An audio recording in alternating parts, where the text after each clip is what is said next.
Hola, hola, bienvenidos a un nuevo capítulo de Ojo de Águila. En esta oportunidad tenemos nuevamente a la fonoaudióloga Pamela Tomisic-Well, quien va a seguir conversando con nosotros sobre todo el tema del desarrollo y la estimulación del habla y del lenguaje.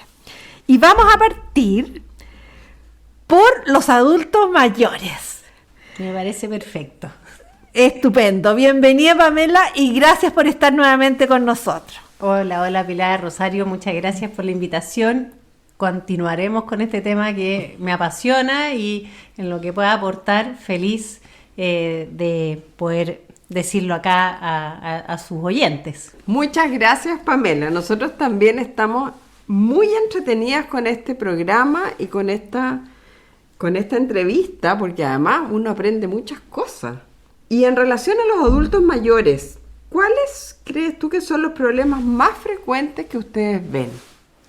¿Qué es lo que pasa con los adultos mayores? Producto del envejecimiento natural de todo nuestro cuerpo, nuestro sistema auditivo también va perdiendo la audición. Y esto es súper relevante de pesquisar, porque la audición, igual que la visión, se va perdiendo de manera gradual, muy lentamente. Por lo tanto, ¿qué es lo que pasa con el ser humano? El ser humano se va adaptando a esta pérdida auditiva y no se va dando cuenta que estamos perdiendo la audición. Nos vamos adaptando, cada vez escuchamos menos y cada vez nos adaptamos a escuchar menos. Es como cuando uno se pone lentes y dice, así hay que ver, po. Y uno ya está acostumbrado a ver como borroso. Entonces acá es lo mismo, uno de repente hace esta pesquisa, indica un audífono, tú te pones un audífono y la vida te cambia totalmente. Entonces, en el fondo, en los adultos mayores sí vamos a tener que evaluar la audición para poder pesquisar esta pérdida auditiva y poder prolongar una mejor calidad de vida, ya que estamos viviendo además tanto en estos tiempos, que necesitamos estos años de vida que tenemos de más, necesitamos vivirlos con una buena calidad de vida. También por otra parte, algo súper importante, que ya hace un par de años la Organización Mundial de la Salud vinculó la demencia con la pérdida auditiva. Entonces, aquellos pacientes que no escuchan bien tienen más probabilidad de tener demencia que aquellos que escuchan bien. Entonces, súper relevante poder escuchar. Y esto es súper importante. Este esfuerzo que yo les comentaba, que uno hace con mi sistema neurológico, en el fondo escuchar, igual que ver, es un procesamiento también neurológico. Entonces, cuando mi sistema está esforzado permanentemente, produce un desgaste neurológico. Y ese desgaste neurológico es el que se ha vinculado con la aparición de la demencia. Por lo tanto, este sistema no hay que esforzarlo. Entonces, cuando yo adapto un audífono, amplifico la señal sonora y ya mi cerebro vuelve a trabajar de manera normal, relajada, adecuada, tranquila. Entonces, eso es lo que estamos necesitando ahora. Oye, qué interesante, porque lo que uno ve por experiencia es que las personas adultas mayores que van perdiendo la audición también se van aislando en el contexto familiar, porque claro, es un desgaste tremendo, porque oponen, ¿no es cierto?, todos los equipos a un volumen insoportable, o la gente sencillamente ya no puede interactuar con ellos, no pueden comunicarse. Absolutamente. Ahí tenemos... Y eso también trae problemas de agresividad, de enojo, de frustración, de aislamiento. Entonces también es muy fundamental un adecuado uso de los audífonos cuando son necesarios, porque lo otro que uno ve es que hay gente que se compra los audífonos y nunca los usa. Exactamente, ahí es importante poder enseñar al usuario o a la persona que cuida a ese usuario a cómo poder ponerse el audífono, cuidar el audífono, adaptar bien ese audífono, porque muchas veces hay pacientes que no quedan bien calibrados y le molesta cómo suenan los sonidos. O sea, tenemos que pensar que el oído es un sistema muy adaptativo, que funciona demasiado bien, y que un audífono es un aparato electrónico, no va a funcionar igual que un oído. Entonces la adaptación de ese audífono no es fácil. Entonces necesitamos tiempo, paciencia, una adecuada adaptación para que ese audífono sí funcione y entregue lo que necesita ese paciente desde su pérdida auditiva. Y ahora los audífonos con el desarrollo tecnológico son casi invisibles, son chiquitísimos, Sí, no como se ven, antes. Sí, porque yo me acuerdo que mi suegra tenía uno que eran desesperantes, porque de repente sonaba un pitito. Claro. Y a ella le molestaba, y a todos nos molestaba, entonces le decíamos que bajara el volumen, no sé, era terrible eso. Claro, eso tiene que ver también con la adaptación. Se produce como un feedback auditivo donde la señal vuelve a entrar al micrófono y pitea igual que un parlante con un micrófono cuando se acoplan. Exacto. Se llama acoplamiento, feedback, y eso tiene que ver también con la adaptación. Todas esas cosas hay que cautelarlas para que el audífono realmente le funcione al adulto. Ahora, también ha ido cambiando esto porque también antiguamente ponerse un audífono era una señal de vejez absoluta. Y Tremendo. muchas mujeres y hombres también, o sea, se negaban rotundamente al uso de estos dispositivos, mucho más que los lentes. Los lentes son mucho más aceptados socialmente que los audífonos. Entonces eso también ha sido una batalla que se ha dado para que la gente ocupe el audífono y en el fondo entienda cuáles son los beneficios del uso de este dispositivo. Sí, porque los anteojos en realidad hoy día cualquier joven usa anteojos Sí. por el tema de las pantallas y... Pero el audífono no, entonces es una batalla. Hay gente que se niega todavía. Sí. Ni una posibilidad, yo Es no verdad. tengo edad. Y sobre todo esto que yo les decía, que uno tiene la sensación de escuchar bien. ¿Qué es lo que pasa con la pérdida auditiva en el adulto mayor? Que una pérdida auditiva se llama presbiacusia. La presbiacusia, uno pierde ciertas frecuencias auditivas, no todas. Entonces, principalmente las que se pierden son las agudas. Entonces, uno tiene conservadas las frecuencias graves. Entonces, uno escucha, pero no todo. Entonces, ¿qué es lo que me aportan las frecuencias agudas? Me aportan inteligibilidad, entender. Entonces, yo puedo decirle algo a alguien, me escucha, pero no me entendió. Entonces uno dice, pero no me grites. Entonces, porque no me entiende, ¿ya? Entonces, es una pérdida muy compleja por esta, digamos, asimetría de la pérdida, porque tengo conservadas las graves, pero tengo pérdida en las agudas. Entonces, el paciente no tiene noción de pérdida auditiva. Pero sí yo escucho bien, pero en realidad no está escuchando bien. Entonces ahí se produce esta cosa de que el paciente no quiere ocupar el audífono porque piensa que escucha, pero en realidad no está escuchando, pero además no quiere sentirse viejo, porque además quiere estar vigente y no sentir que tiene este aparato que es sinónimo de vejez. Hay que desmistificar los audífonos. Totalmente, sí, vamos. Como un estamos trabajando recurso para eso. útil y no una señal de vejez. Exactamente. Oye, y pensando también en el cuidado de la audición, porque nosotros de repente vemos, sobre todo en los jóvenes, que escuchan a un volumen impresionante, se ponen estos audífonos súper fuertes. ¿Qué recomendaciones le darías tú, por ejemplo? Empecemos por los niños más pequeños, en la sala cuna. ¿Cómo estimular el habla y el lenguaje y cuidar además la calidad de la audición? Bueno, también la Organización Mundial de la Salud ahora determinó que el uso de reproductores de música a altas intensidades son un riesgo de salud auditiva claro en nuestra población. Si nos acordamos, por ejemplo, cuando nosotros éramos niños, nosotros no teníamos celulares, no existían. Tampoco existían los reproductores de música de manera masiva. Yo me acuerdo que en mi casa mi hermano era el único que tenía un Walkman, no sé si se acuerdan. Sí, pues claro. Pero yo no tenía. O sea, ninguno de nosotros andaba conectado con auriculares en nuestras orejas, nunca. Hoy en día, si uno piensa cuál es el acceso que tiene la población a los dispositivos de auriculares, de audífonos para escuchar música, o sea, todos.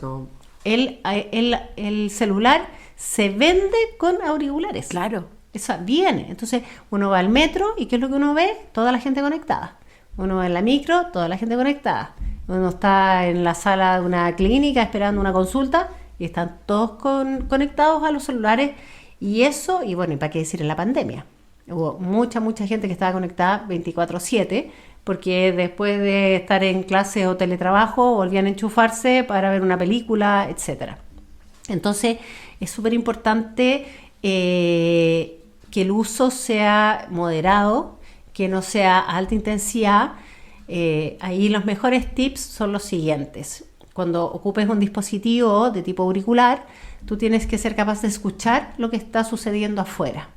Entonces, si alguien te habla y tú no escuchas, tu intensidad está siendo muy alta. Muy alta. Ese es el primer como tip que uno le puede decir que a todos, general. A todo general. El otro importante es, por ejemplo, evita ocupar estos reproductores de música en lugares con ambientes ruidosos. O, por ejemplo, ni metro, ni micro, ni en la calle. ¿Por qué? Porque la intensidad que tú vas a tener que ponerle a ese dispositivo va a tener que ser mucho mayor que si está, por ejemplo, en tu habitación. Porque, por ejemplo, si tú llegaste de la calle y prendiste tu dispositivo en tu pieza, vas a sentir que se te rompen los tímpanos. Bueno, así mismo lo estabas escuchando en la calle. Solamente que en la calle, como había ruido externo, tú necesitas mucha más intensidad para tener la misma sensación sonora. Pero eso te produce mucho más daño. Entonces, si pensamos gente que se traslada a su trabajo durante 1 hora de ida, 1 hora de vuelta, ya tenemos 2 horas de exposición diarias que va dañando a poquito tu sistema auditivo y finalmente eso va a producir una pérdida de manera permanente. Notoria, qué atroz. Qué atroz. Sí. Y pensando ahora, por ejemplo, en los escolares, que ya dijimos, una de sus actividades habituales es escuchar música o juegos conectados, porque además los juegos tienen unos sonidos muy agudos. Sí. En general, las señales de cambio. ¿Qué les recomendarías, por ejemplo, o qué tips o consejos para los padres y los profesores para reforzar el desarrollo del lenguaje, el habla, la comprensión? Aparte de lo que ya hemos comentado, digamos, de la lectura, los juegos, ¿no es cierto?, la conversación. Bueno, ahí en los escolares yo creo que es súper fundamental el que sean, yo soy muy partidaria de que formen parte de equipos, de grupos, ya sea a lo mejor de talleres, ya sea deportivos, a lo mejor de teatro. Yo creo que falta hoy en día que los niños tengan más vínculos grupales, sociales. Ya esta cosa que tú dices de los juegos, de conectarse, existe este vínculo, a lo mejor de grupos, pero online, pero no vivencial. Entonces yo creo que es importante que los niños estén más en contacto con sus grupos sociales y que se integren a talleres, a que participen de repente cosas también de acción social, cosas que también los mueva desde otras a lo mejor índole, aristas de la vida, y que los haga también crecer un poquito como personas, creo yo. Oye, lo que yo he percibido, bueno, nosotros trabajamos muchos años en colegio, es que hay una cantidad significativa, porque no diría todos, de los niños que les cuesta mucho expresarse en público. Y yo me acuerdo que antes, no en mi caso, pero por ejemplo, personas que yo conocía, habían hasta clases de oratoria en los colegios. Y después vino un auge importante de los debates escolares. Por ejemplo, mis hijos participaban en muchas actividades de debate, pero ahora yo veo que tampoco hay muchas oportunidades como de experiencia donde vayan aprendiendo a expresarse oralmente en forma coherente en público. Les cuesta en general a los estudiantes. O sea, son muy pocos los que lo hacen con cierta soltura y de buena manera, digamos. Qué importante es esa expresión oral. Yo en la universidad teníamos una línea de investigación con discurso narrativo y que tenía que ver precisamente con la habilidad narrativa de los escolares, y es una habilidad compleja, una habilidad que requiere de partida la comprensión. Tú tienes que comprender para poder narrar, y tiene que tener también estas habilidades como de macroestructura, de poder organizar temporalmente secuencias y hechos que tengan un inicio, un desarrollo y un final. No es tan fácil poder tener todas esas habilidades. Y lo otro, yo creo que también está todo el tema de la imagen, del bullying, de las redes sociales, que en cualquier momento alguien te puede grabar, filmar. Entonces, yo creo que los jóvenes hoy día se resguardan mucho de no exponerse porque está complicada la exposición. Entonces, yo creo que ahí el rol de los colegios, de las familias, de poder darle las herramientas a los chicos de ser como conscientes de que son capaces, de que su opinión es válida, de que tengan la oportunidad de contar sus historias, y eso se va formando desde pequeño. Yo me acuerdo, bueno, ahora también está el tema de los jardines infantiles, que a los niños les dan estos temas de exposición oral. Sí.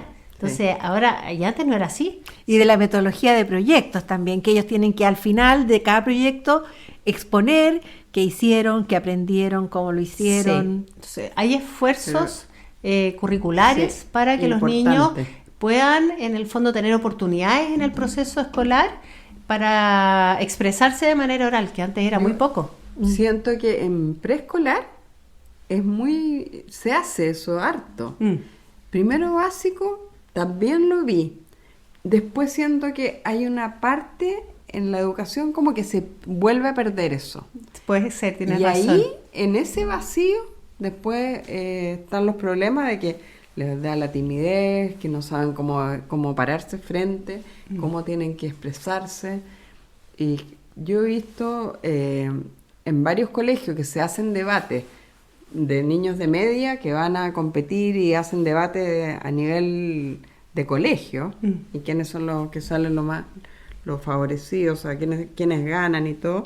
Pero para escoger a esos alumnos, no es que haya habido una trayectoria en el colegio enseñándoles esto, sino que son niños que tienen una facilidad innata. Claro. Y yo creo que para favorecer eso, yo creo que sería tan importante que esto siguiera una secuencia, hubiera a lo mejor un ramo para esto, que hubiera un tema de oratoria, que creo que facilitaría todo esto, la comunicación, el lenguaje y todo, estaría metido ahí. Sí, yo creo que es súper importante. Pamela, tú mencionaste recién el discurso narrativo, que era como clave. ¿Nos puedes explicar más este concepto y por qué es tan importante desarrollarlo en los niños para fomentar la comprensión lectora y todo? Cuéntanos un poco más. El discurso narrativo es una habilidad lingüística compleja que comienza a desarrollarse alrededor de los 2-3 años con lo que se llaman los guiones narrativos.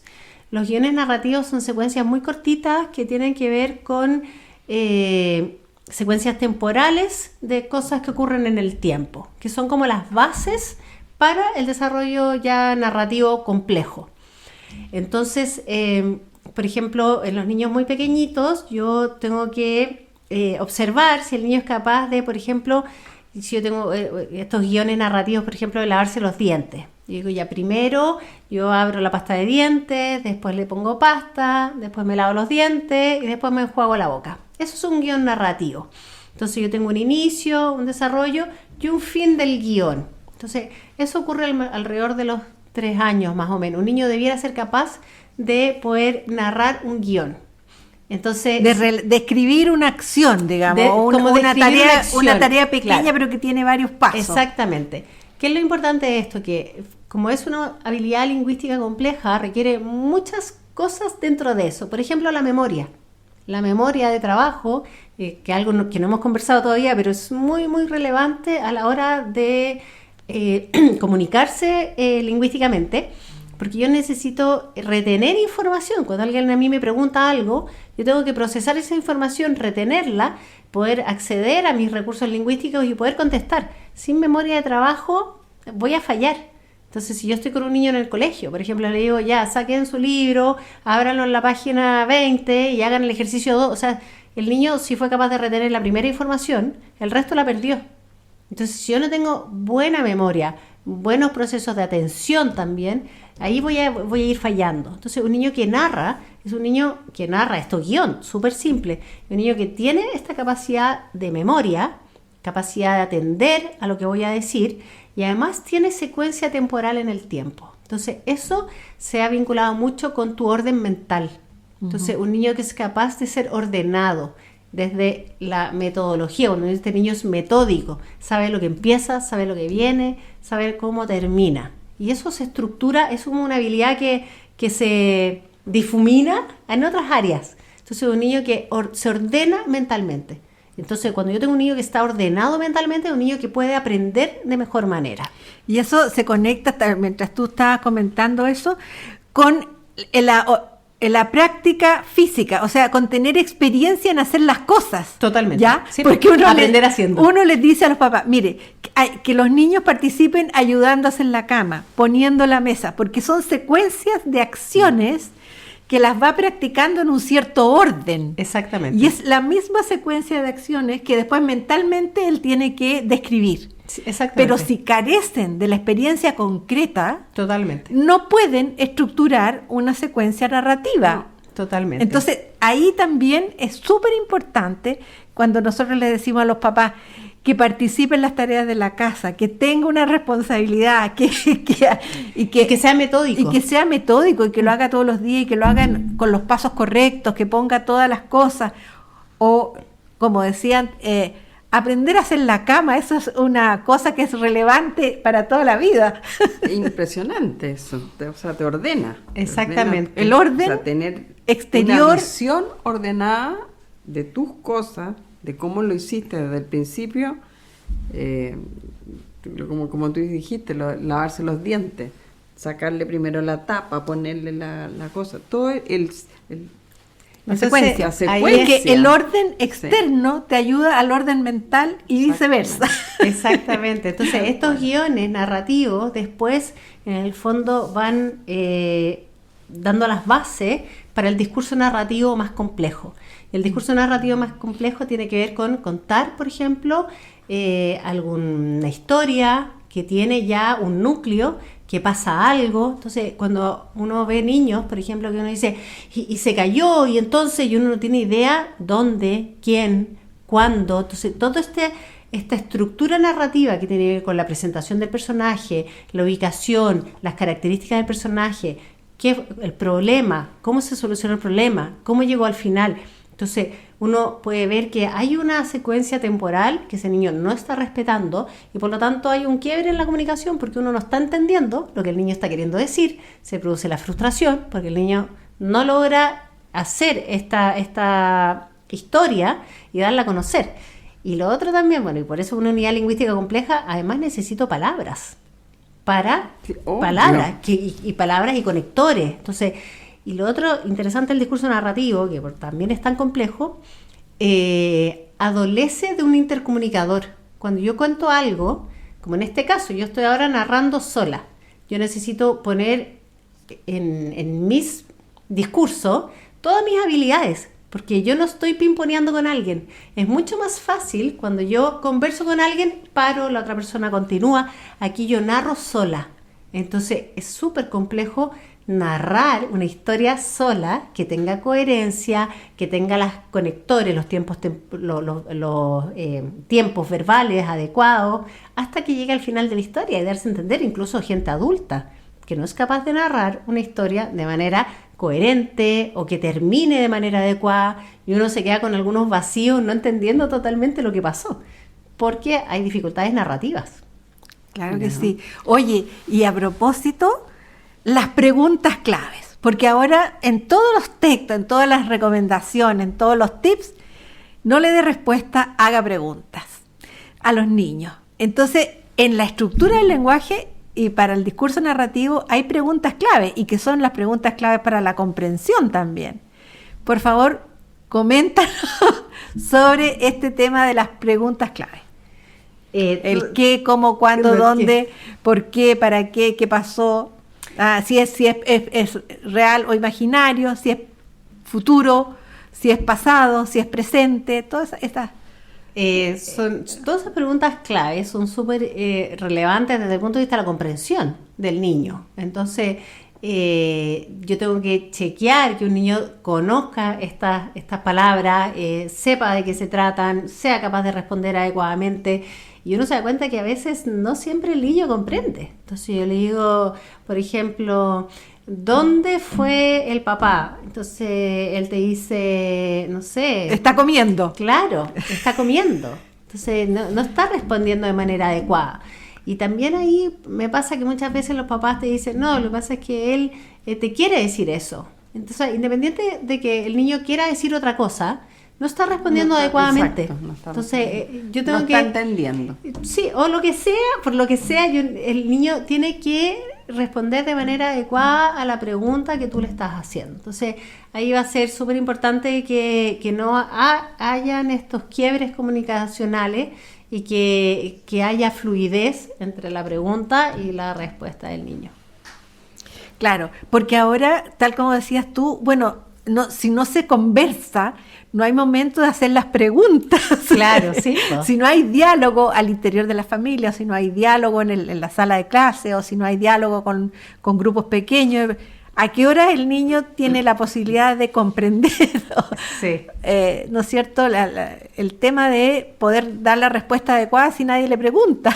Claro, sí. Hay que darse el tiempo. Está complicado los tiempos porque muchas veces la jornada escolar es extensa, los niños después tienen talleres, después llegan a hacer las tareas, después a comer y acostarse. Entonces, esos tiempos de nada son tan importantes. Sí. Que cada vez tenemos menos. Bueno, claro, no llenarlos de actividades, darles tiempo para el ocio y también para aburrirse un poco. Es importante, sí. Porque hoy día estamos al revés. O sea, mientras más lo llenamos de actividades extras, creemos que lo estamos haciendo muy bien, pero no nos queda el espacio para lo que tú estás diciendo, para el nada, entre para comillas. El nada, entre comillas, sí. Oye, y soñando a futuro, si tuvieras la posibilidad de implementar un programa o un proyecto sin ninguna restricción, ¿qué harías? ¿Y por qué? ¿Qué se te viene a la cabeza? ¿Qué te gustaría? Oh, qué buena pregunta. Me gustaría mucho el tema de la primera infancia. Creo que lo conversábamos afuera del podcast. El ayudar a los padres en la crianza. Creo que hoy en día está difícil para los padres la crianza. Decíamos que había muchos padres que están muy atemorizados, que no quieren hacerlo mal, hay mucha culpa, la incorporación de la mujer en el trabajo, en la ausencia de las casas, ha generado como un movimiento en las bases, en la estructura de la familia que ha impactado, yo creo, en la crianza de los niños y me encantaría poder tener así como una institución sin fines de lucro de apoyo a la crianza respetuosa, a la crianza como en términos positivos del desarrollo tanto del niño como de los padres, de la familia. Eso. Claro, que fuera un espacio como de relajación, pero también de creatividad, de desarrollo. Y de formación. Claro, de Sí, formación. Es que además que yo creo que claro, a lo mejor como no confundir lo que es como la libertad No. con esta cosa del libre albedrío, ¿no? Yo también fui criada en el orden, en el respeto, en la educación. Entonces, yo entiendo, yo también soy madre, que no es fácil, ¿no? Y no existe la receta, la regla única. ¿Qué más quisiera uno que te dijeran, dime qué tengo que hacer y yo lo hago? Pero no todos somos iguales, todos somos distintos. Exacto, hay que partir de esa base. Y los niños son todos distintos, no todos necesitan lo mismo, no todos los padres necesitan lo mismo. Entonces, bueno, eso es lo lindo, lo interesante, porque si no sería la vida. Por eso la vida tiene altos y bajos. Sí, y hay esos espacios de encuentro, como de encontrarse con uno mismo y de encontrarse con el otro, porque ahora de repente se ha perdido como la capacidad de crear, de imaginar, y los niños yo encuentro fascinante ver cómo van descubriendo el mundo, observarlo en esta etapa de la infancia, Sí. y que son una esponja. Y se maravillan con todo, pero alguien tiene que guiar ese proceso, alguien tiene que acompañar ese proceso. Y de repente se pierden momentos como fundamentales, porque todo lo que se aprende en la infancia, los hábitos personales, hábitos de aprendizaje, de estudio, de trabajo cotidiano, es fundamental para la vida, po. Absolutamente. Y eso yo creo que está un poco, o sea, me encantaría estar en ese apagado. proyecto. Claro. Sí, no, maravilloso. Lo que pasa es que hoy día, y eso lo vamos a ver seguramente en un podcast más adelante, hoy día el tema es que a los niños les dan todo hecho. Todo se los dan porque la vida nos ha pescado en esto. Todo es apurado, todo es rápido. Papá y mamá trabajan. Yo se lo hago, yo le hago, yo lo visto para que salir más rápido. Yo le doy la leche rápido, le lleve la galletita en el auto, cómasela ahí, todo. Entonces ya los hemos como forzado en el fondo a que esperen eso y no a pensar, a mirar, a darse cuenta de lo que hay más afuera, a poder jugar con cosas simples. Y ahora también yo me gustaría complementar a eso, que también no solamente el niño a mirar, sino que uno como padre también a mirar, porque uno va tan rápido que tampoco uno mira al niño. Entonces, como enseñarles a observar. Uno dice, no sé por qué está con pataleta, no sé por qué está con maña, pero es que no has mirado, no miras, aquí como decía, no es una receta común para todos los hijos, cada hijo tiene una necesidad diferente, son distintos, pero necesitas observar, y si vas tan rápido por la vida, no vas a poder observar, No lo ves. Entonces, no lo vas a ver. No lo ves. Entonces necesitas un poquito de distancia y calma para poder observar. Y a lo mejor ahí vas a poder empezar a entender un poquito cuáles son esas necesidades de ese hijo en especial. Yo creo que ahí contestó el mensaje. ¿Cierto? Que te queríamos preguntar, ¿qué mensaje te gustaría entregar a todas las personas que están escuchando este podcast? Hoy que también yo creo que bueno, estar aquí con ustedes es una oportunidad fantástica de poder llegar a mucha gente. Yo creo que el mensaje tendría que ver con la empatía.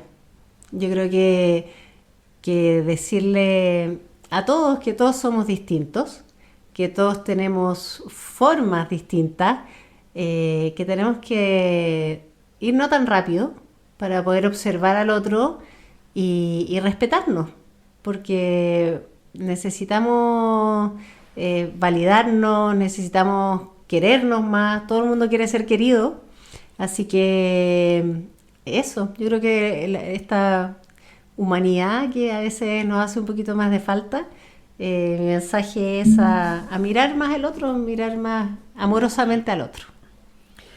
Muchísimas gracias, Pamela. Y también yo agregaría a escucharnos más. A escucharnos más. A escucharnos más. Así que les agradecemos, te agradecemos a ti y a todos nuestros auditores que nos escuchan.